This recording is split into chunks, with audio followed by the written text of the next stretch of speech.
గతంలో ఒక దురదృష్టవశాత్తు ఉప ఎన్నిక కంటోన్మెంట్ వస్తే అక్కడ ప్రజలు విజ్ఞతతోటి కాంగ్రెస్ పార్టీని గెలిపించినారు.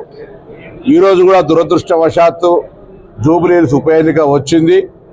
ఈ ఉప ఎన్నిక కూడా జూబ్లీహిల్స్ ప్రజలు కాంగ్రెస్ పార్టీని గెలిపించినట్టయితే హైదరాబాద్ ప్రాంత అభివృద్ధికి మరింత ఉత్సాహంగా ఈ ప్రభుత్వం పనిచేస్తుంది. ఇక్కడ ప్రజా సమస్యలు గత 10 సంవత్సరాలుగా నిర్లక్ష్యానికి గురైనాయి. గత 10 సంవత్సరాల అధికారంలో ఉన్న పార్టీ శాసనసభ్యుడు అయినప్పటికీ కూడా అనేక ప్రజా సమస్యలు పరిష్కారం కాలేదు. ఉదాహరణకు డబుల్ బెడ్రూమ్ ఇల్లు తీసుకున్నా, రేషన్ కార్డుకు సంబంధించిన తీసుకున్నా, ఇలా పెద్ద పెద్ద ఏరియాలలో జూబ్లీహిల్స్ నియోజకవర్గంలో డ్రైన్ల సమస్య ఓవర్ఫ్లో అయిపోయి ఇళ్లలో పోయే పరిస్థితి నుంచి ఇవన్నీ కూడా అధిగమిస్తాం.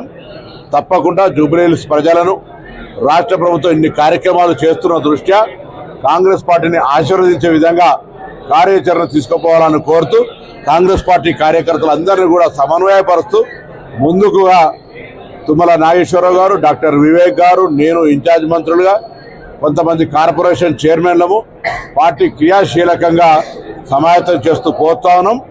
మేము ఈ జూబ్లీహిల్స్ తిరిగే సందర్భంగా ప్రజల స్పందన కాంగ్రెస్ పట్ల సానుకూలంగా ఉంది. సర్వేలు కూడా అవే చెప్తా ఉన్నాయి. తప్పకుండా కాంగ్రెస్ పార్టీ జూబ్లీహిల్స్ ఎన్నికల్లో గెలుస్తాం.